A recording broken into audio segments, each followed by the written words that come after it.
girando per le scuole.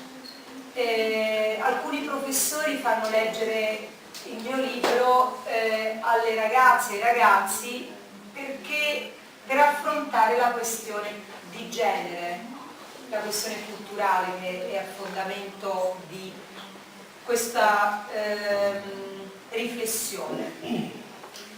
E la mia risposta alla sua osservazione è che non esiste ad oggi, per quello che io posso vedere dal mio punto di vista, non esiste l'idea che ci sia una questione che riguardi il pregiudizio, a partire dai miei figli, i quali dicono: ma non c'è differenza, sono maschio e femmina, non c'è differenza tra me e mia sorella, tra me e mio fratello. Perché parli di queste cose e sei ossessiva rispetto alle vicende anche piccole familiari, in cui voglio che le cose siano invece subito messe a posto. Capisco nel parlare con i ragazzi, le ragazze, che nessuno la vede questa differenza, e se io non vedo la differenza, non vedo il pregiudizio e non mi interrogo sul mio pregiudizio. La questione di genere è ritenuta una questione di donne, ne parliamo noi perché siamo donne. No, è la questione del pregiudizio, è una questione che riguarda l'identità e che riguarda gli uomini e le donne che hanno un'educazione, che hanno un'impostazione culturale che qualcuno di noi gli ha dato, perché la cultura, la storia, i comportamenti nascono dal nostro vivere comune, dal piccolo comportamento rispetto a mio figlio, dal comportamento che ha l'insegnante con i maschi e con le femmine, come interroga, come si interroga a scuola. Io ora non so qui, da noi, l'insegnante fa la domanda, si alza la mano. Ho chiesto a mia figlia: ma chi alza la mano in classe tua? Quelli che sanno le cose o quelli che hanno il coraggio di dirle, che sono più sfrontati, che hanno un carattere?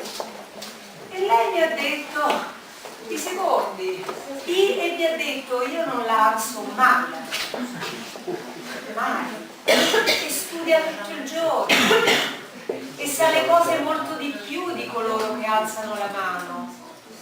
E allora un insegnante che guarda e vede queste cose è da lì che deve partire.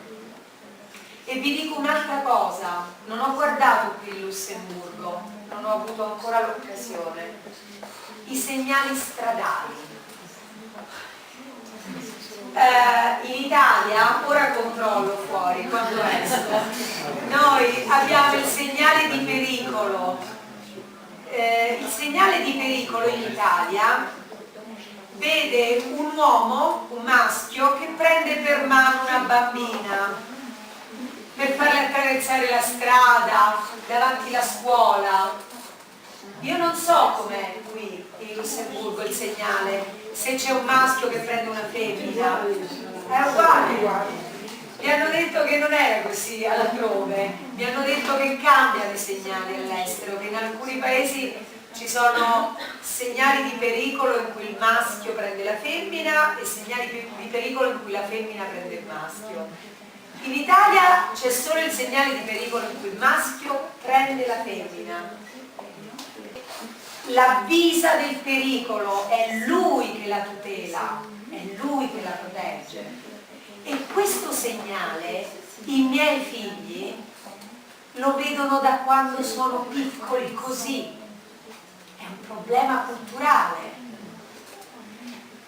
che impone agli uomini di proteggere anche quando non se la sentono, quando non ce la fanno, quando non sono in grado, e impone alle donne questa immagine di essere protette anche quando non vogliono essere protette, di attraversare la strada anche se non vogliono attraversare la strada.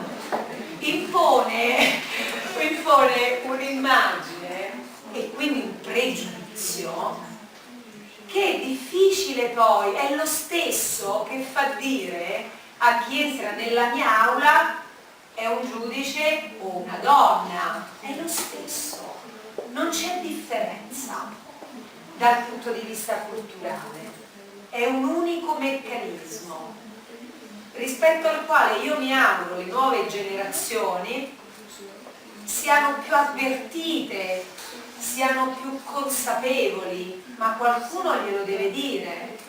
Se invece noi continuiamo, almeno così accade da noi, a fare finta che non esiste,